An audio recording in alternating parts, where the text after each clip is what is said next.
আসসালামু আলাইকুম প্রিয় শিক্ষার্থীরা, কেমন আছো তোমরা? আশা করছি শারীরিক এবং মানসিক উভয়ভাবেই সুস্থ রয়েছো। বাসায় থেকে নিয়মিত লেখাপড়া চালিয়ে যাচ্ছ।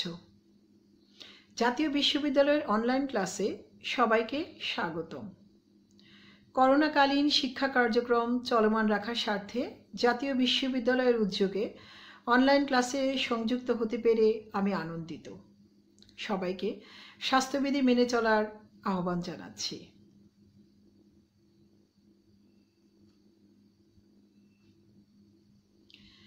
বিষয় মনোবিজ্ঞান, প্রোগ্রাম মাস্টার্স প্রথম পর্ব, কোর্স কোড 413411।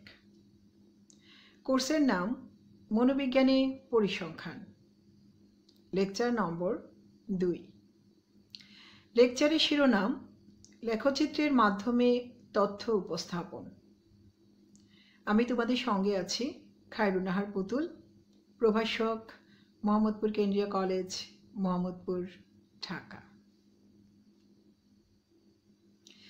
প্রিয় শিক্ষার্থীরা, এই অধ্যায় পাঠ শেষে আমরা যা জানতে পারব তা হলো লেখচিত্র কি, লেখচিত্রের গুরুত্ব বা প্রয়োজনীয়তা, লেখচিত্রের প্রকারভেদ, বিভিন্ন লেখচিত্রের মাধ্যমে কিভাবে তথ্য উপস্থাপন করা যায়। তাহলে চলো শিক্ষার্থীরা, প্রথমে আমরা জেনে নিই লেখচিত্র কি। তথ্য উপস্থাপনের প্রক্রিয়া এমন হওয়া প্রয়োজন যাতে কেবল তথ্যের বিস্তারিত ব্যাখ্যায় পাওয়া যাবে না, বরং তথ্যের সম্পূর্ণ অর্থ ও গুরুত্ব অনুধাবন করা যাবে। তাহলে কোনো একটি তথ্য উপস্থাপনের প্রক্রিয়াটি কেমন হওয়া উচিত যাতে কেবল সেটি তথ্যের বিস্তারিত ব্যাখ্যায় প্রদান করবে না, সেই তথ্যের সম্পূর্ণ অর্থ ও গুরুত্ব অনুধাবন করা যাবে। তাই তথ্যাবলী সংখ্যাসূচক উপস্থাপনের জন্য লেখচিত্রের প্রয়োজন হয়। তাহলে লেখচিত্র কি? আমরা বলতে পারি সারণীতে টেবিলে উপস্থাপিত তথ্যাবলীকে গ্রাফ কাগজে বা সাদা কাগজে জ্যামিতিক উপায়ে লেখ বা চিত্রের আকারে উপস্থাপন করাকে লেখচিত্র বলে। তাহলে লেখচিত্রটি কি? সারণীতে প্রদত্ত তথ্যাবলীকে যখন আমরা গ্রাফ কাগজ বা সাদা কাগজে জ্যামিতিক উপায়ে চিত্রের আকারে বা লেখচিত্রের আকারে উপস্থাপন করব, তখনই সেটি লেখচিত্র হবে। অর্থাৎ আমরা যদি কোনো বিষয়কে সাদা কাগজ বা গ্রাফের মাধ্যমে উপস্থাপন করি এবং সেটি কি করতে হবে? জ্যামিতিক উপায়ে লেখ বা চিত্রের আকারে উপস্থাপন করতে হবে, তখনই সেটি লেখচিত্র হবে। তাহলে লেখচিত্রের সংজ্ঞাটি আমরা কি বলতে পারি? সারণীতে টেবিলে উপস্থাপিত তথ্যাবলীকে গ্রাফ কাগজে বা সাদা কাগজে জ্যামিতিক উপায়ে লেখ বা চিত্রের আকারে উপস্থাপন করাকে লেখচিত্র বলা হয়। এখন আমরা আলোচনা করব লেখচিত্রের প্রয়োজনীয়তা। প্রিয় শিক্ষার্থী, তোমরা জানো যে লেখচিত্রের প্রয়োজনীয়তা খুবই বেশি। আমাদের জীবন চলার পথে যত কার্যক্রম রয়েছে, সব কার্যক্রমের মূলেই এই লেখচিত্রের প্রয়োজন। তাহলে লেখচিত্রের প্রয়োজনীয়তা বা গুরুত্ব অনেক আমাদের জীবনে। তাহলে চলো সেই লেখচিত্রের প্রয়োজনীয়তা আমরা জেনে নিই, যে লেখচিত্র কী কারণে আমাদের জীবনে প্রয়োজন। লেখচিত্র তথ্যসমূহকে সংক্ষিপ্ত, সহজ সরল ও আকর্ষণীয়ভাবে উপস্থাপন করে। তাহলে লেখচিত্র কি করে? কোনো একটি বিষয়কে সংক্ষিপ্ত, অর্থাৎ কোনো একটি বিস্তারিত বিষয়কে সেটি কি করে? সংক্ষিপ্ত আকারে এবং সহজ ও সরল ভাষায়, অর্থাৎ কোনো জটিল ভাষা সেখানে ব্যবহৃত হবে না। যে ভাষাটি ব্যবহৃত হবে সেই ভাষা হবে সহজ এবং সরল ও আকর্ষণীয়ভাবে সেটি উপস্থাপিত হবে। নাম্বার 2, লেখচিত্র থেকেই সহজেই পুরো তথ্য সম্পর্কে ধারণা পাওয়া যাবে। অর্থাৎ লেখচিত্রের মাধ্যমে আমরা কোন বিষয়টি জানতে চাচ্ছি সেই বিষয়টি পুরো বিষয়টি সম্পর্কে একটি তথ্য জানা যাবে। 3 নাম্বার হচ্ছে তথ্য সারির বৈশিষ্ট্যের তাৎপর্য ব্যাখ্যা ও বিশ্লেষণ সহজেই করা যায়। মানে তথ্য সারির যে বৈশিষ্ট্যগুলি তার তাৎপর্য সেগুলি খুব সহজেই কি করা যায়, বিশ্লেষণ করা যায়। তথ্যাবলীর প্রকৃত অনুধাবন ও বিশ্লেষণে সহায়তা করে। যে তথ্যগুলি রয়েছে সেই তথ্যগুলির প্রকৃতি অনুধাবন ও বিশ্লেষণের ক্ষেত্রে লেখচিত্র সহায়তা করে থাকে। লেখচিত্রের দ্বারা বিশ্লেষণ করে বিষয়বস্তু সম্পর্কে পূর্বানুমান করা যায়। অর্থাৎ লেখচিত্রের দ্বারা কোনো একটি বিষয়কে যখন বিশ্লেষণ করা যায় তখন সেই বিষয়টি সম্পর্কে আমরা পূর্বানুমান করতে পারি। 6 নম্বর পয়েন্ট, 2 বা ততোধিক তথ্য সারিকে পৃথকভাবে উপস্থাপন করা যায় বলে সহজেই তুলনা করা যায়। তাহলে কি দেখো, 2 বা ততোধিক তথ্য সারিকে পৃথকভাবে উপস্থাপন করা হয়, মানে এখানে যে তথ্যগুলি নেওয়া হয় সেগুলি পৃথক পৃথকভাবে উপস্থাপন করা হয়, যার ফলে সহজেই আমরা বিষয়টি তুলনা করতে পারি। অর্থাৎ কোনো একটি বিষয়ের সাথে অপর একটি বিষয়কে সহজেই আমরা তুলনা করতে পারি। 7 নম্বর পয়েন্ট হচ্ছে কিছু কিছু লেখচিত্র থেকে মধ্যমা, প্রচুরক ইত্যাদি নির্ণয় করা যায়। তাহলে কিছু কিছু লেখচিত্র রয়েছে যেগুলির মাধ্যমে আমরা মধ্যমা এবং প্রচুরক নির্ণয় করতে পারব। তথ্যাবলী দীর্ঘদিন স্মৃতিতে থাকে। লেখচিত্রের মাধ্যমে যদি কোনো বিষয় উপস্থাপন করা হয় তাহলে সেটি কি দীর্ঘদিন স্মৃতিতে থাকে। যেমন দেখো, এখন আমাদের এই যে ভয়াবহ করোনাকালীন সময়ে আমাদের চলছে, প্রতিদিনই আমরা কি করছি, প্রতিদিনের একটি মৃত্যুর সংখ্যা বা আক্রান্তের সংখ্যা আমরা জানতে পারছি, এবং সপ্তাহের একটি ছক বলো বা লেখচিত্রের মাধ্যমে, বা আমি যদি পুরো মাসের লেখচিত্রের মাধ্যমে সেই বিষয়টিকে উপস্থাপন করা হয় তাহলে কি সেটি আমরা সহজেই বুঝতে পারবো যে এই মাসের প্রতিদিন বা সপ্তাহের প্রতিদিন আমাদের মৃত্যুর হার বা আক্রান্তের হার কতটুকু, অর্থাৎ সেটি কি বাড়ছে না কমছে। তাহলে দেখো, এই তথ্যগুলি কি দীর্ঘদিন আমাদের মনে থাকছে, যে আমরা বলতে পারবো যে গেল সপ্তাহে বা গত সপ্তাহে করোনার চেয়ে এই সপ্তাহে করোনার ভয়াবহতা বেশি বা করোনার ভয়াবহতা কম। তাহলে দেখো, এই যে লেখচিত্রের মাধ্যমে কোনো কিছু উপস্থাপন করলে সেগুলি আমাদের স্মৃতিতে কি দীর্ঘদিন থেকে যায়। 9 নম্বর পয়েন্ট, তথ্য সারির প্রকৃতি সম্পর্কে একটি সাধারণ ধারণা পাওয়া যায়। তথ্য সারির যে প্রকৃতি সেগুলি সম্পর্কে কি একটি সাধারণ ধারণা পাওয়া যায়। অল্প পরিশ্রমে ও কম সময়ে বৈশিষ্ট্য সম্পর্কে ধারণা পাওয়া যায়। তাহলে সর্বশেষ পয়েন্টটি কি, অল্প পরিশ্রমে এবং কম সময়ে, অর্থাৎ যেখানে পরিশ্রম কম হবে এবং সময়টাও কম লাগবে, এর মাধ্যমে বৈশিষ্ট্য সম্পর্কে ধারণা পেতে পারি। তাহলে প্রিয় শিক্ষার্থীরা, আশা করছি তোমরা এই লেখচিত্রের গুরুত্ব বা প্রয়োজনীয়তা বুঝতে পেরেছ। প্রিয় শিক্ষার্থীরা, এখন আমরা আলোচনা করব লেখচিত্রের প্রকারভেদ নিয়ে, টাইপস অফ গ্রাফস। লেখচিত্রের প্রকারভেদ। লেখচিত্রকে প্রধানত দুভাগে ভাগ করা যায়। কি কি দেখো, 1 নম্বর হচ্ছে পৌনঃপুন্য বন্টন নিবেশনের লেখচিত্র, 2 হচ্ছে কালীন রেখা। তাহলে লেখচিত্রকে মূলত কয় ভাগে ভাগ করা যায়? লেখচিত্রকে মূলত 2 ভাগে ভাগ করা যায়। একটি হচ্ছে পৌনঃপুন্য বন্টন নিবেশনের লেখচিত্র, 2 নম্বর হচ্ছে কালীন রেখা। এখন এই পৌনঃপুন্য বন্টন নিবেশনের লেখচিত্রকে আবার 4 ভাগে ভাগ করা যায়। তাহলে এই পৌনঃপুন্য বন্টন নিবেশনের লেখচিত্রকে কয় ভাগে ভাগ করা যায়? 4 ভাগে ভাগ করা যায়। সে ভাগগুলি হচ্ছে আয়তলেখ বা স্তম্ভচিত্র, পৌনপূর্ণ বহুভুজ, অজীব রেখা, পৌনপূর্ণ রেখা। তাহলে দেখো, এই যে আমরা পৌনপূর্ণ বন্টন নিবেশন লেখচিত্র, তাকে আমরা কয় ভাগে ভাগ করতে পারি? 4 ভাগে। এবং ভাগগুলি কি কি? আয়তলেখ বা স্তম্ভচিত্র, পৌনপূর্ণ বহুভুজ, অজীব রেখা, পৌনপূর্ণ রেখা। কালীন রেখা সাধারণত 2 ধরনের হয়ে থাকে। তাহলে কালীন রেখা কয় ধরনের হয়ে থাকে? কালীন রেখা সাধারণত 2 ধরনের হয়ে থাকে। এক হচ্ছে দণ্ডচিত্র, 2 হচ্ছে বৃত্তাকার চিত্র।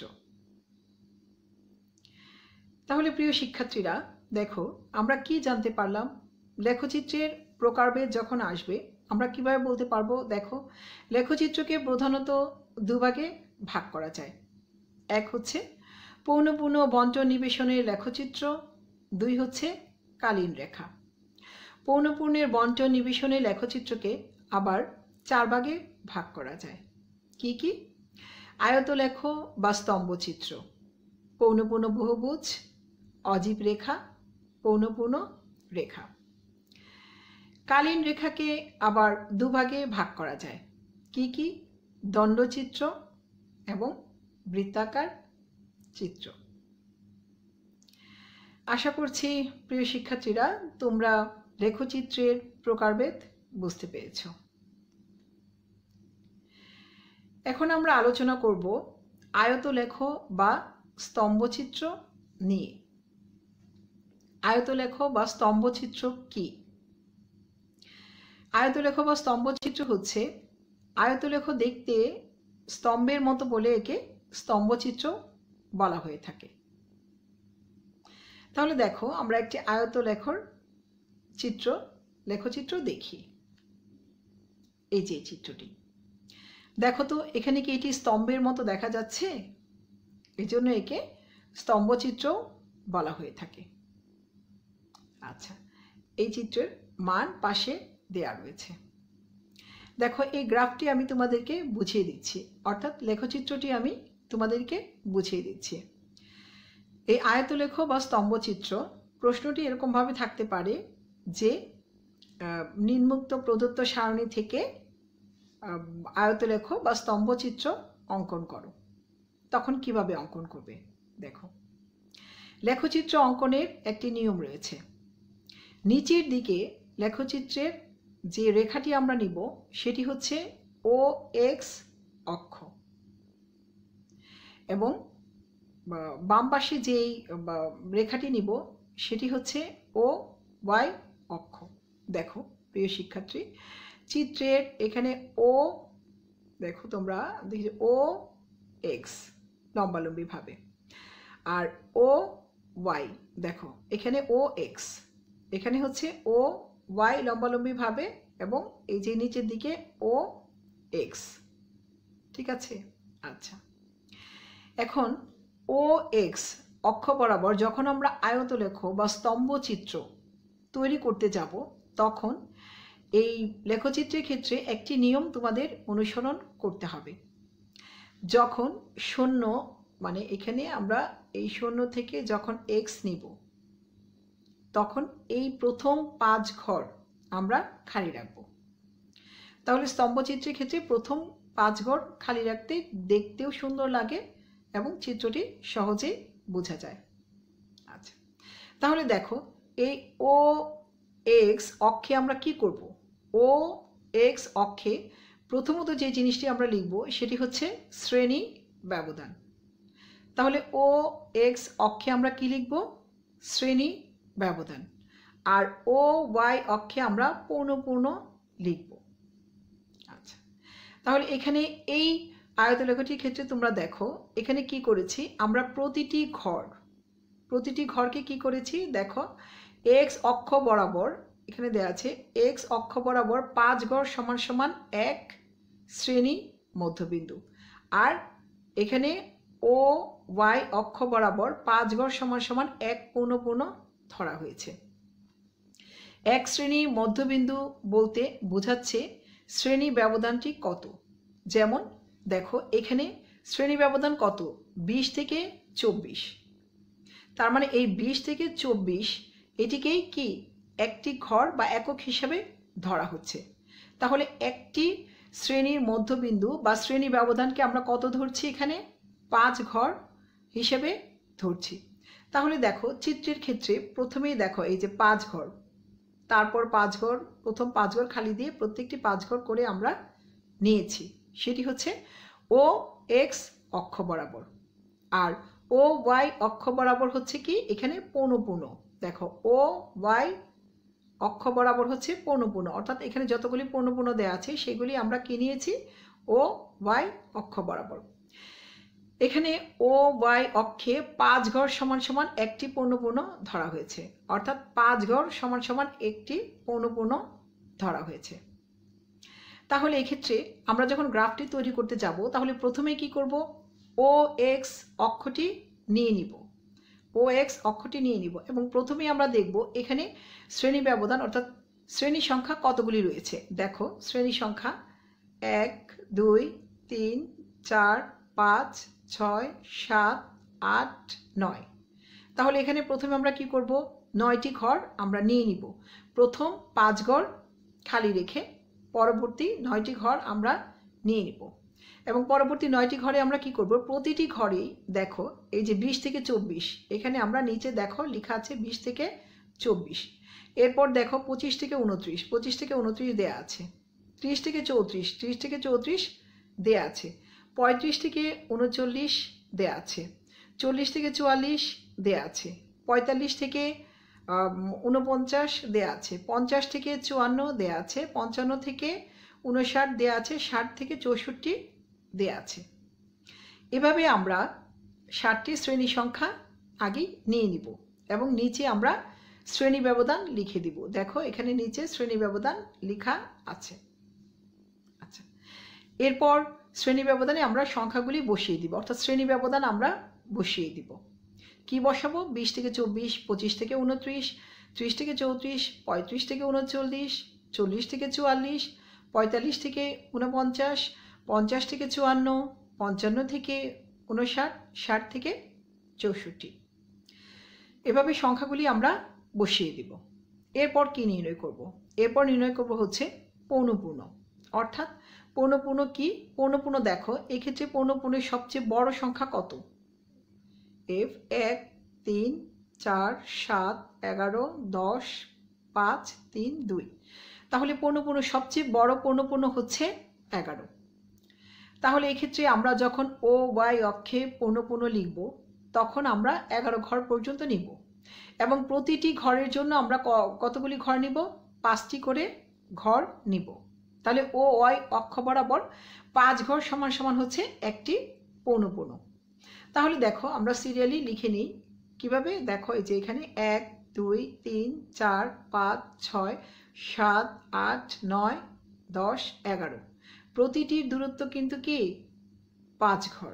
ঠিক আছে, প্রতিটির দূরত্ব হচ্ছে 5 ঘর এবং ও ওয়াই অক্ষ থেকে প্রথম 5 ঘরে হচ্ছে 1, তারপর 2 3 4 5 6 7 8 9 10 11 এবং এরপর ও ওয়াই অক্ষ ওখানে শেষ হয়েছে। আচ্ছা, তাহলে এখন দেখো প্রথম শ্রেণী ব্যবধান কত বা ক্লাস ইন্টারভ্যাল কত, 20 থেকে 24। এই 20 থেকে 24-এর ভিতরে আমাদের ফ্রিকোয়েন্সি কত, পৌনঃপুন্য কত আছে, 1। অর্থাৎ এই 20 থেকে 24-এ পৌনঃপুন্য হচ্ছে 1। তাহলে দেখো এই যে লেখচিত্রে দেখো এই যে 20 থেকে 24 এক্ষেত্রে কি হচ্ছে, 20 থেকে 24-এর ক্ষেত্রে এখানে পৌনঃপুন্য কত, 1। দেখো একটা ঘর আমরা স্তম্ভের আকারে নিয়েছি। এরপরে হচ্ছে 25 থেকে 29। তাহলে 25 থেকে 29-এর ক্ষেত্রে কত, দেখো এই 25 থেকে 29 এর ক্ষেত্রে হচ্ছে 3। দেখো এই যে এখানে 3 ঘর পর্যন্ত পৌনঃপুন্য। এরপর হচ্ছে 30 থেকে 34 হচ্ছে 4।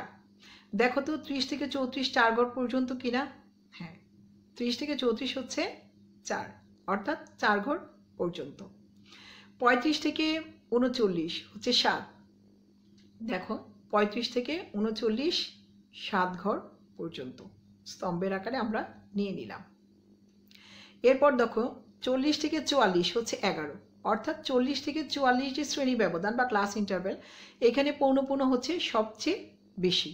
অর্থাৎ এখানে হচ্ছে দেখো এই যে এই ঘরটা 40 থেকে 44 হচ্ছে 11, পৌনঃপুন্য 11। আচ্ছা, এরপর দেখো 45 থেকে 49, 45 থেকে 49 কত শ্রেণী ব্যবধান হচ্ছে 10। তাহলে এখানে আমরা শ্রেণী ব্যবধান কত নিলাম, দেখো এই যে 10 শ্রেণী ব্যবধান নিয়েছি 10। এরপর কত 50 থেকে 54, 50 থেকে 54 কত 5। তাহলে দেখো এখানে এই ঘরটিতে কত নিয়েছি আমরা 5 নিয়েছি। আচ্ছা, এরপর দেখো 55 থেকে 59 হচ্ছে 3, এই দেখো 55 থেকে 59 হচ্ছে 3, এই যে 3 ঘর বরাবর আমরা নিয়েছি। এরপর হচ্ছে 60 থেকে 64 হচ্ছে 2, অর্থাৎ এখানে 60 থেকে 64 আমরা 2 নিয়েছি। এভাবে নিয়ে আমরা স্তম্ভচিত্র বা আয়তলেখ তৈরি করেছি। তোমাদের পরীক্ষায় যদি এভাবে আসে তাহলে তোমরা আয়তলেখ বা স্তম্ভচিত্র অঙ্কন করে দেখাবে। পূর্বের ক্লাসে আমি তোমাদেরকে পৌনঃপুন্য বণ্টন টেবিল শিখিয়েছি। প্রশ্নটি এরকমও আসতে পারে যে নিম্নের পৌনঃপুন্য বণ্টন টেবিল থেকে নিম্নের উপাত্ত থেকে পৌনঃপুন্য বণ্টন টেবিল তৈরি করো এবং আয়তলেখ বা স্তম্ভচিত্র অঙ্কন করো। এটি গ বিভাগের জন্য খুবই গুরুত্বপূর্ণ একটি প্রশ্ন এবং এক্ষেত্রে তোমাদের 10 নম্বর করে একটি অঙ্কে থাকবে। তাহলে তোমরা যদি পৌনঃপুন্য বণ্টন করতে পারো, মানে পৌনঃপুন্য বণ্টন টেবিল সাজাতে পারো এবং তার থেকে আয়তলেখ বা স্তম্ভচিত্র অঙ্কন করতে পারো, তাহলে দেখা যাবে তোমরা 10 নম্বর পেয়ে যাচ্ছ এবং এটি খুবই সহজ। আচ্ছা, এর পরেরটায় যাই আমরা। দেখো এরপরে কি পৌনঃপুন্য বহুভুজ, দ্বিতীয় নাম্বারটি। পৌনঃপুন্য বহুভুজ কি?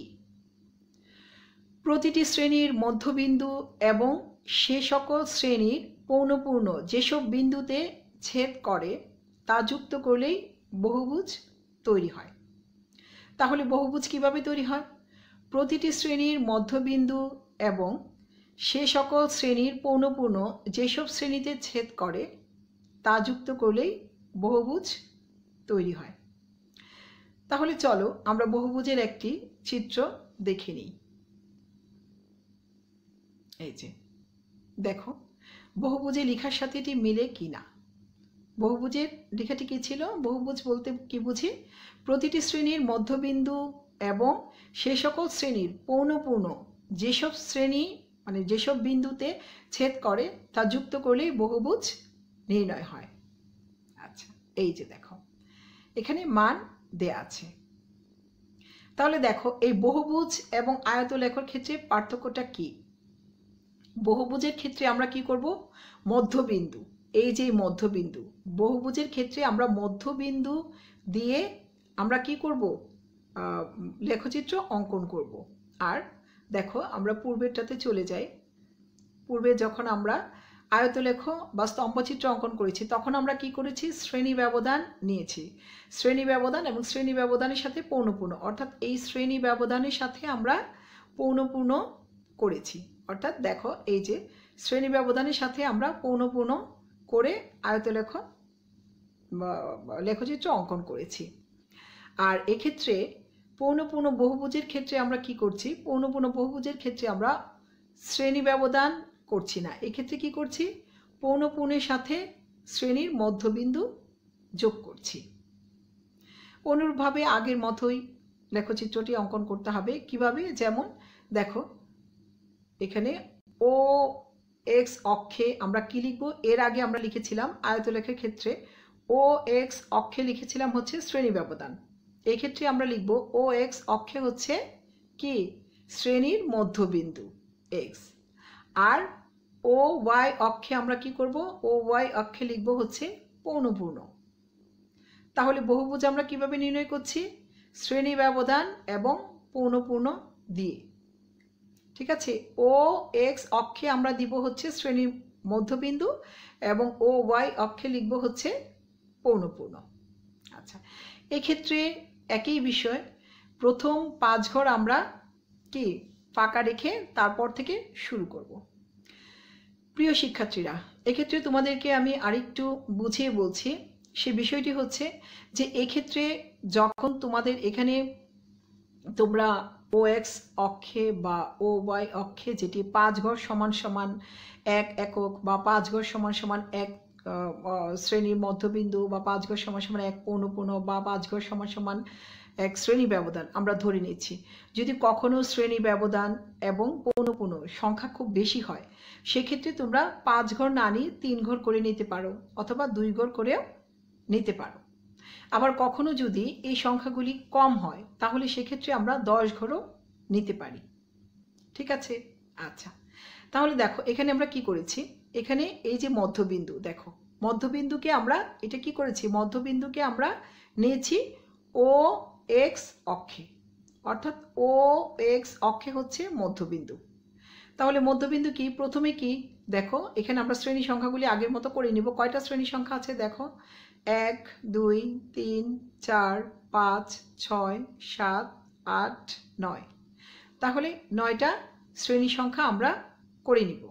করে নিয়ে ও এক্স অক্ষে কি করব, মধ্যবিন্দুগুলা আমরা লিখে নিব এবং ও ওয়াই অক্ষে আমরা কি করব, ও ওয়াই অক্ষে আমরা এই যে পৌনঃপুন্য আছে পৌনঃপুন্যগুলোকে লিখে নিব। তাহলে আমরা কি করছি দেখো, ও এক্স অক্ষে আমরা কি করছি, শ্রেণীর মধ্যবিন্দু নির্ণয় করছি এবং ও ওয়াই অক্ষে আমরা পৌনঃপুন্য নির্ণয় করছি। এই পৌনঃপুন্য এখানে আমরা বসিয়ে দিচ্ছি। অনুরূপভাবে আগেই পৌনঃপুন্য সবচেয়ে বেশি সংখ্যা আমরা জেনেছি 11। তাহলে এক্ষেত্রে আমরা 11 নিয়ে আরও 5 ঘর পরে নিয়ে ওয়াই নিব, ও ওয়াই নিব। তাহলে সেই অনুসারে এখন আমরা মান বসিয়ে দিব। তাহলে দেখো এখানে শ্রেণীর মধ্যবিন্দু প্রথমে কি ছিল, 22। তাহলে এখানে আমরা 22 লিখলাম। এরপরে কত, 27। তাহলে এখানে 27 লিখলাম। এরপরে 32, এখানে আমরা 32 লিখলাম। এরপরে হচ্ছে 37, তাহলে এখানে আমরা কত লিখছি, 37 লিখলাম। দেখো এরপরে হচ্ছে 42, তাহলে আমরা 42 লিখলাম। এরপরে 52, 57, 62 পর্যায়ক্রমে আমরা নিলাম।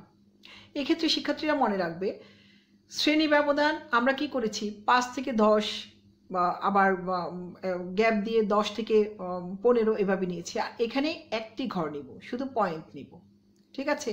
আচ্ছা, যেমন 22, এক্ষেত্রে 22টা শুধু একটা পয়েন্ট আকারে এখানে রাখবো, এখানে নিচে লিখে লিখবো। এখন দেখো এই 22 ঘরে আমাদের ফ্রিকোয়েন্সি কত, 1। তাহলে দেখো এই যে 22-এ ফ্রিকোয়েন্সি 1, তার মানে পৌনঃপুন্য 1। 27-এ কত, 3। দেখো এই যে 27 নাম্বারে 3 দেখতে পাচ্ছ তোমরা, আশা করি বুঝতে পারছো। এরপর হচ্ছে দেখো, এরপর হচ্ছে 32। 32-এ কত, দেখো 32-এ হচ্ছে 4, এই যে 32-এ 4। এরপর হচ্ছে 37-এ 7, এই যে 37-এ আমরা কত পাচ্ছি, এখানে 37-এ 7 পাচ্ছি। আচ্ছা, এরপরে দেখো 42, 42-এ কত, 11, এই যে সর্বোচ্চ 11 ঘরে চলে গেল। এরপরে হচ্ছে 47-এ 10, আবার 52-তে কত, 52-তে হচ্ছে দেখো এখানে 5, তাহলে 52 ঘরে আসছে 5। আবার 57-তে হচ্ছে 3, আবার অনুরূপভাবে 62-তে কত, 62-তে হচ্ছে 2। তাহলে দেখো এই যে প্রতিটি বিন্দু, প্রথমে আমরা একটা বিন্দু বিন্দু বিন্দু বিন্দু পয়েন্টগুলি নিয়ে নিব। মানে এই ক্ষেত্রে আমরা পৌনঃপুন্যকে বিন্দুর আকারে প্রকাশ করব, বিন্দু ডট ডট দিয়ে নিব। এরপরে কি করব, সেই বিন্দুগুলিকে একত্রে যোগ করে নিব। এই বিন্দুগুলিকে একত্রে যোগ করেই তৈরি হয়ে যাবে বহুভুজ। তাহলে বহুভুজের সংজ্ঞার সাথে দেখো এটি মিলে গেছে। প্রতিটি শ্রেণীর মধ্যবিন্দু এবং সে সকল শ্রেণীর পৌনঃপুন্য যেসব বিন্দুতে ছেদ করে তা যুক্ত করলে বহুভুজ তৈরি হয়ে যায়। তাহলে বহুভুজ তৈরি হয়ে গেল। আশা করছি তোমরা এই বহুভুজটি বুঝতে পেরেছো। আচ্ছা, এর পরবর্তীতে চলো আমরা চলে যাই অজীব রেখা। অজীব রেখাটি কি, দেখো ক্রমবর্ধমান পৌনঃপুনিক দ্বারা যে লেখচিত্র অঙ্কন করা হয় তাকে অজীব রেখা বলে। তাহলে অজীব রেখাটা কি, ক্রমবর্ধমান পৌনঃপুনিক দ্বারা যে লেখচিত্র অঙ্কন করা হয় তাকে অজীব রেখা বলে। প্রথমটি ঊর্ধ্ব ক্রমযোজিত এবং দ্বিতীয়টি কি নিম্ন ক্রমযোজিত পৌনপূর্ণ। প্রথমটি কি ঊর্ধ্ব ক্রমযোজিত এবং দ্বিতীয়টি হচ্ছে নিম্ন ক্রমযোজিত পৌনপূর্ণ। এক্ষেত্রে ক্রমবর্ধমান পৌনপূর্ণ হচ্ছে আমরা কি কিউমুলেটিভ ফ্রিকোয়েন্সি। এটা পরবর্তী সময়ে আমি আবার বুঝিয়ে দিব, যখন আমরা মধ্যমা করতে যাব তখন এই কিউমুলেটিভ ফ্রিকোয়েন্সিটা আমাদের প্রয়োজন হবে সূত্রের ক্ষেত্রে। আচ্ছা, তাহলে দেখো এখানে আমি এখন তোমরা অল্প করে বুঝে নাও বিষয়টা। ক্রমবর্ধমান পৌনপুণিক হচ্ছে অর্থাৎ যখন পৌনপুণগুলিকে আমরা ছোট থেকে বড়র দিকে যোগ করে সাজিয়ে নিব, অর্থাৎ যখন ছোট থেকে ক্রমান্বয়ে উপরের দিকে উঠতে থাকবে সেটি হচ্ছে ক্রমবর্ধমান পৌনপূর্ণ। তাহলে অজীব রেখার ক্ষেত্রে কি থাকবে? দুটি বিষয় থাকবে, একটি হচ্ছে ঊর্ধ্ব ক্রমযোজিত এবং দ্বিতীয়টি হচ্ছে নিম্ন ক্রমযোজিত পৌনপূর্ণ। আচ্ছা দেখো আমরা চিত্র দেখি। এই যে চিত্রটি দেখতে পাচ্ছ, এখানে চিত্রটিতে কি একটি ঊর্ধ্ব ক্রমযোজিত আছে, আরেকটি হচ্ছে নিম্ন ক্রমযোজিত আছে। এখানে এরকম ভাবে মান দেয়া থাকবে এবং প্রশ্ন হয়তো থাকবে যে তোমরা পৌনপূর্ণ বন্টন টেবিল তৈরি করো এবং তা থেকে অজীব রেখা পৌনপূর্ণ বন্টন টেবিল তৈরি করো এবং সেখানে ক্রমবর্ধমান পৌনপূর্ণ নির্ণয় করে অজীব রেখা নির্ণয় করো। তাহলে এক্ষেত্রে আমরা কি করব দেখো, অনুরূপভাবে আগের মতোই ও এক্স অক্ষে দেখো ও এক্স অক্ষে আমরা কি করব, ও এক্স অক্ষে আমরা প্রথমত এখানে যে কাজটি করব, একটি বিষয় তোমাদেরকে আমি বুঝিয়ে দিচ্ছি, সেগুলি হচ্ছে এখানে আমরা দূরত্বগুলি কিভাবে নিব, অর্থাৎ পৌনপূর্ণের ক্ষেত্রে আমরা দূরত্বগুলি কিভাবে নিচ্ছি এবং এখানে ক্রম ব্যবধান শ্রেণী ব্যবধান আছে এবং ক্রম বর্ধমান পৌনপূর্ণ আছে এবং ক্রম নিম্ন ক্রমযোজিত পৌনপূর্ণ রয়েছে। তাহলে এখানে আমরা দেখো শ্রেণী ব্যবধান নিচ্ছি কি 10, 15, 20, 25, 30, 35, 40, 45, 50। তার মানে যেহেতু আমাদের কি সর্বোচ্চ সংখ্যা, মানে এই পৌনপূর্ণ সবগুলিকে যদি যোগ করি এবং ক্রমান্বয়ে নিচে থেকে মানে ছোট থেকে বড়র দিকে যাই, তাহলে ছোট সংখ্যা থেকে বড় সংখ্যা হচ্ছে সর্বোচ্চ সংখ্যা হচ্ছে এখানে 50। তার মানে প্রথমে আমাদেরকে কি করতে হবে, ক্রমবর্ধমান পৌনপূর্ণ নির্ণয় করতে হবে ঊর্ধ্বক্রম অনুসারে। যদি ঊর্ধ্বক্রম অনুসারে নির্ণয় করি তাহলে দেখো এখানে যে পৌনপূর্ণ দেয়া আছে, প্রথম পৌনপূর্ণের যে সংখ্যাটি 1, 1-এর সাথে 4 যোগ করব, যোগ করে 5 হবে, 5-এর সাথে 5 যোগ করব, দেখো 10 হচ্ছে, 10-এর সাথে 10 যোগ করব 20 হচ্ছে, 20-এর সাথে 12 যোগ করব 32 হচ্ছে, 32-এর সাথে 9 যোগ করব 41 হচ্ছে, 41-এর সাথে 7 যোগ করব 48 হচ্ছে, 48-এর সাথে 2 যোগ করব 50 হচ্ছে। অর্থাৎ আমাদের পৌনপূর্ণ টোটাল 50 এবং এখানে ক্রমবর্ধমান পৌনপূর্ণ হচ্ছে 50। তবে এটি ঊর্ধ্বক্রম, অর্থাৎ নিচে থেকে বা ছোট থেকে বড়র দিকে যাচ্ছে। আবার অনেক সময় কি হয়, বড় থেকে ছোটর দিকেও আসে, যেমন বড় থেকে ছোটর দিকে দেখো এখানে এই যে 45 থেকে 49 মানে এখানে 2, তাহলে প্রথমে আমরা 2 ঘর ধরে নিলাম, 2-এর সাথে 7 যোগ করলে কত হচ্ছে 9, 9-এর সাথে 9 যোগ করলে 18, 18-এর সাথে 12 যোগ করলে 30, 30-এর সাথে 10 যোগ করলে 40, 40-এর সাথে 5 যোগ করলে 45, 45-এর সাথে 4 যোগ করলে 49, 49-এর সাথে 1 যোগ করলে 50। তাহলে আমাদের পৌনপূর্ণের মোট সংখ্যা ছিল 50 এবং এখানে 50 হয়েছে ক্রমবর্ধমান পৌনপূর্ণের নিম্নক্রম অনুসারে।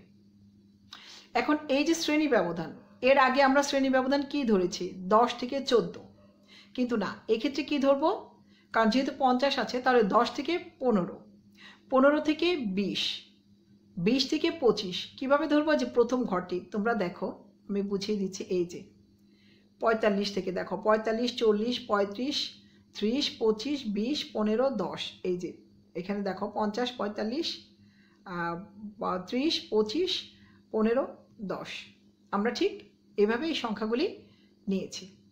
তাহলে এখন যদি আমরা ক্রম বা বর্ধমান পৌনপূর্ণের ক্ষেত্রে ঊর্ধ্বক্রম সাজাতে যাই, ঊর্ধ্বক্রম কি উপর থেকে নিচের দিকে, তাহলে দেখো উপর থেকে নিচের দিকে আমাদের কি, আমাদের ঘর যদি এভাবে চিন্তা করি তাহলে কি 50, দেখো ঊর্ধ্বক্রমের দিকে 40 থেকে 45 থেকে 49, তাহলে 45 থেকে 49-এর ঘরে যাও, সেখানে আমাদের কত আছে?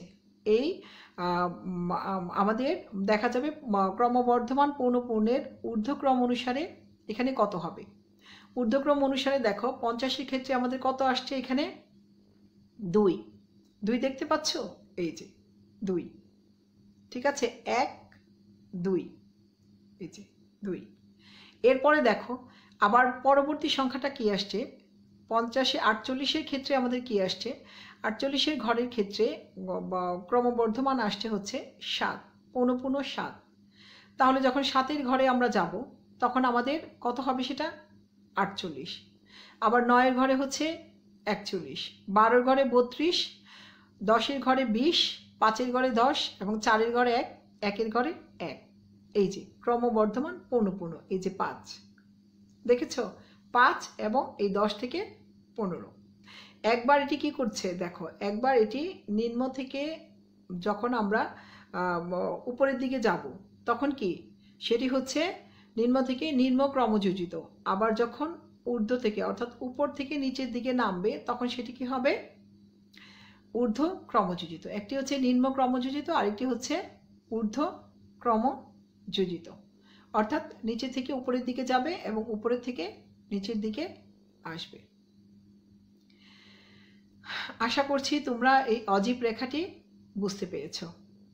খুবই সহজ, প্রত্যেকটি লেখচিত্রের কিছু বৈশিষ্ট্য একই, সামান্য কিছু বিষয় পার্থক্য রয়েছে। সেই বিষয়গুলি যদি তোমরা নিয়মিত চর্চা করো তাহলে আশা করি তোমরা পারবে। এবং লেখচিত্র খুবই সহজ এবং তোমরা পরীক্ষায় এটি আসলে দেওয়ার চেষ্টা করবে। আচ্ছা, তাহলে যাও এর পরবর্তীতে চলে যাই। এর পরবর্তীটা হচ্ছে পৌনঃপুন্য রেখা। পৌনঃপুন্য রেখাটি কি দেখো, যে মসৃণ বক্ররেখার সাহায্যে পৌনঃপুন্যের বণ্টনকে উপস্থাপন করা হয় তাকে পৌনঃপুন্য রেখা বলে। তাহলে কি পৌনঃপুন্য রেখা হচ্ছে যে মসৃণ বক্ররেখার সাহায্যে পৌনঃপুন্যের বণ্টন উপস্থাপন করা হয় তাকে পৌনঃপুন্য রেখা বলে। যেমন দেখো এই যে পৌনঃপুন্য রেখা, এই পৌনঃপুন্য রেখাটি কিসের সাথে মিল পাচ্ছ তোমরা বলতে পারবে? হ্যাঁ, এটি বহুভুজের সাথে মিল রয়েছে। আচ্ছা, এখানে আমরা এই মানটি দেখিয়ে দিচ্ছি। তাহলে আমরা একটু বহুভুজের দিকে চলে যাই। দেখো বহুভুজটা কি ছিল,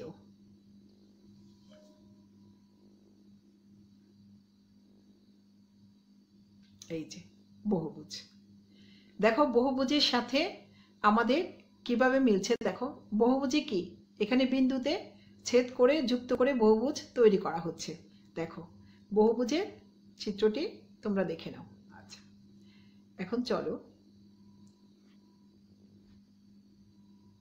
আমরা পৌনঃপুন্য রেখাতে চলে যাই। দেখো পৌনঃপুন্য রেখাটি কি, একদমই কিসের মতো, এটি হচ্ছে বহুভুজের মতো। ঠিক আছে, তাহলে বহুভুজ যেই নিয়মে আমরা করব সেটি একই নিয়মে করব, কিন্তু এক্ষেত্রে কি, যেহেতু এখানে বলা আছে যে যে মসৃণ বক্ররেখার সাহায্যে পৌনঃপুন্যের বণ্টনকে উপস্থাপন করা হয় তাকে পৌনঃপুন্য রেখা বলে।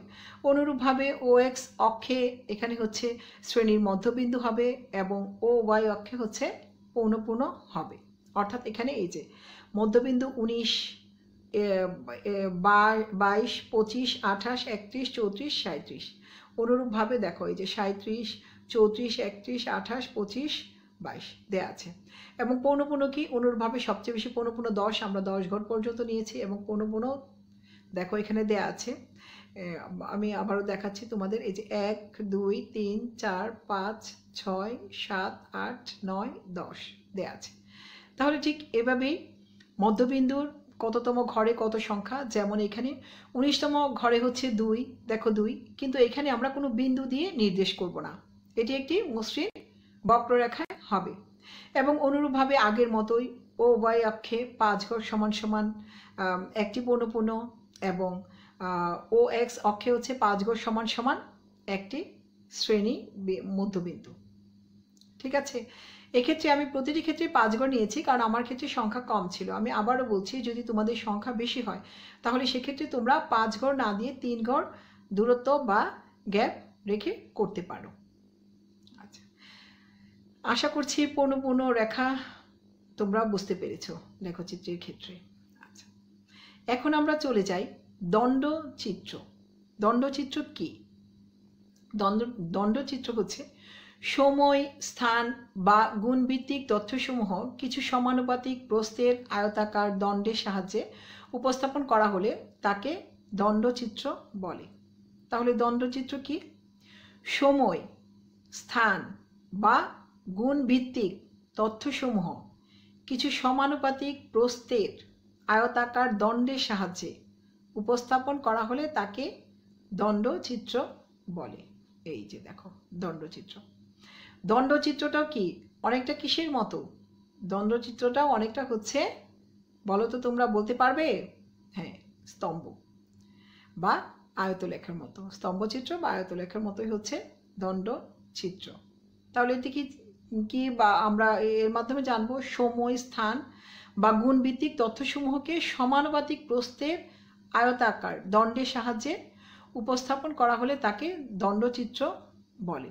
তাহলে দেখো, এক্ষেত্রে এরকম প্রশ্ন থাকতে পারে যে তোমরা পরীক্ষা দিচ্ছ, এখানে মাস্টার্স প্রথম পর্বের যারা পরীক্ষা দিচ্ছ তারা তোমাদের ক্ষেত্রে যদি আমরা এভাবে চিন্তা করি যে 2002 সনে পূর্ণ ছাত্র সংখ্যা কত ছিল, 2003-এ পাশের সনটা কত ছিল, এবং পূর্ণ ছাত্র সংখ্যা কত ছিল, 2004-এ কত ছিল, 5-এ কত ছিল, 6-এ কত ছিল এবং 7-এ বা 8-এ কত ছিল। এই যে এইগুলি হচ্ছে পাশের সংখ্যা দেয়া থাকলো, আর পাশে হচ্ছে পূর্ণ ছাত্র সংখ্যা দেয়া থাকলো। তাহলে অনুরূপভাবে আগের মতোই ও এক্স অক্ষে আমরা বছর নিব এবং ও ওয়াই অক্ষে হচ্ছে ছাত্র সংখ্যা নিব, এবং প্রথম ঘর ফাঁকা রেখে আমরা কি করব? 5 ঘর সমান সমান 1 একক হিসেবে ধরে নিব। ও এক্স অক্ষে 5 ঘর সমান সমান 1টি বছর ধরে নিব, আর ও ওয়াই অক্ষে হচ্ছে 5 ঘর সমান সমান ছাত্র সংখ্যা ধরে নিব। তাহলে দেখো, এখানে ছাত্র সংখ্যা সবচেয়ে বেশি ছিল হচ্ছে কি 2008-এ, যেটা 14। ঠিক আছে, তাহলে ছাত্র সংখ্যাই হচ্ছে এখানে পৌন সংখ্যা। এই যে ছাত্র সংখ্যাগুলি হচ্ছে পৌন সংখ্যা, তাহলে সেগুলি কি করছি আমরা? দেখো, ও ওয়াই অক্ষে সেগুলি আমরা বসিয়ে নিয়েছি। যেহেতু 14, আমরা 15 পর্যন্ত নিয়েছি, এবং পাশের সংখ্যা কি এখানে 8। তাহলে আমরা কয়টা শ্রেণী সংখ্যা নিব? 1, 2, 3, 4, 5, 6, 7। তাহলে এই যে 7টা আমরা 5 ঘর গ্যাপ নিয়ে 2002, 2003, 2004, 2005, 2006, 2007, 2008 এভাবে আমরা নিলাম, এবং এই সংখ্যাগুলি কি আমরা ক্রমান্বয়ে এই যে পৌন বা ছাত্রের সংখ্যা আমরা এখানে বসিয়ে নিলাম। যেমন 2002-এ কত ছিল? 3, এই যে 3। 2003-এ কত ছিল? 4। 2004-এ কত ছিল? 5। 2005-এ কত ছিল? 6। 2006-এ কত ছিল? 7। দেখো 2008-এ কত ছিল? এখানে 2007-এ ছিল 8 এবং 2008-এ ছিল 14। এই যে 2008-এ হচ্ছে 14 সর্বোচ্চ। তাহলে এই কি আমরা দণ্ডচিত্র কেন বলছি? সময়, স্থান বা গুণভিত্তিক তথ্যসমূহকে সমানুপাতিক প্রস্থের আকারে দণ্ডের সাহায্যে উপস্থাপন করা হয়, এজন্য একে আমরা দণ্ডচিত্র বলছি। আশা করছি তোমরা দণ্ডচিত্র বুঝতে পেরেছ। আচ্ছা, এখন আমরা আলোচনা করব বৃত্তাকার চিত্র। বৃত্তাকার চিত্রটি কি? যখন সংগৃহীত তথ্যসমূহের বিভিন্ন উপাদান থেকে আনুপাতিক হারে একটি বৃত্তকে যখন কয়েকটি অংশে বিভক্ত করে তথ্যকে উপস্থাপন করা হয় তখন তাকে বৃত্তাকার চিত্র বা পাইচিত্র বলে থাকি। আমরা প্রায় পাইচিত্র নাম শুনে থাকি। পাইচিত্রটি হচ্ছে বৃত্তাকার চিত্র।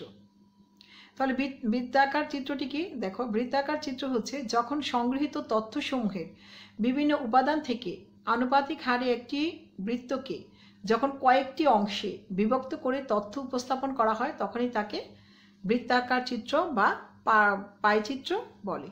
যেমন দেখো, এই হচ্ছে বৃত্তাকার চিত্র এবং একটি সংখ্যা দেয়া থাকলো। এখানে দেখো, বিভাগ, জেলার সংখ্যা, বৃত্তের কোণ দেয়া রয়েছে। যেমন এক্ষেত্রে আমরা দেখো, এই বৃত্তটি আমরা কি জানি? বৃত্তের কি বৃত্ততে কত ডিগ্রি কোণ থাকে তোমরা কি জানো? একটি বৃত্তে, হ্যাঁ, একটি বৃত্তে 360 ডিগ্রি কোণ থাকে। তাহলে এই কোণের ক্ষেত্রে আমরা এই যে দেখো, ঢাকা হচ্ছে কত 13, ময়মনসিংহ 4, রাজশাহী 16, চট্টগ্রাম 11, খুলনা 10, বরিশাল 6 এবং সিলেট 5। এবং বৃত্তের কোণ সংখ্যাও এখানে 71.13 দেওয়া আছে। তাহলে এক্ষেত্রে আমার যে কোনো পছন্দ মতো একটি বিভাগ বা শ্রেণী প্রথমে নিব, নেওয়ার পরে সেই বৃত্তের কোণ সংখ্যা অনুসারে সেটির পরিমাপ নিয়ে নিব। এভাবে প্রত্যেকটি বিভাগ বা শ্রেণীর সংখ্যা আমরা নিয়ে বৃত্তের আকারে এটি প্রকাশ করব। তাহলে বৃত্তটি দেখলেই আমরা জেলার সংখ্যা আমরা বলে দিতে পারবো। এটি হচ্ছে বৃত্তাকার চিত্র। আশা করি তোমরা এই বৃত্তাকার লেখচিত্রটি বুঝতে পেরেছ। এই লেখচিত্রের ক্ষেত্রে আমি যে সহায়ক গ্রন্থাবলী বা রেফারেন্স বুক ব্যবহার করেছি সেটি হচ্ছে মোহাম্মদ আবু তাহের, মোহাম্মদ আমিনুল হক, মনোবিজ্ঞানী পরিসংখ্যান, হাসান বুক হাউস, ঢাকা। রহমান তবিউল ইসলাম, মনোবিজ্ঞানী পরিসংখ্যান, প্রত্যয় পাবলিকেশনস, ঢাকা। এই বইগুলি সহায়তা আমরা নিয়েছি। তোমরাও এই বইগুলি তোমরা যখন করতে যাবে তখন এই বইগুলি থেকে তোমরা এই বিষয়গুলির সহায়তা নিয়ে এটি সম্পন্ন করতে পারবে। তাহলে আজকে এ পর্যন্তই। প্রিয় শিক্ষার্থীরা, আশা করছি তোমরা লেখচিত্র ভালো করে বুঝতে পেরেছ এবং পৌনঃপুন্য বন্টন টেবিল সাজিয়ে তা থেকে লেখচিত্র যদি অঙ্কন করতে পরীক্ষায় আসে তাহলে তোমরা সেটি খুব ভালোভাবে করতে পারবে। তো প্রিয় শিক্ষার্থীরা, সুস্থ থাকবে, ভালো থাকবে। পরবর্তী ক্লাসে তোমাদের সাথে আবারও দেখা হবে। ততক্ষণ পর্যন্ত সুস্থ থেকো, ভালো থেকো। আল্লাহ হাফেজ।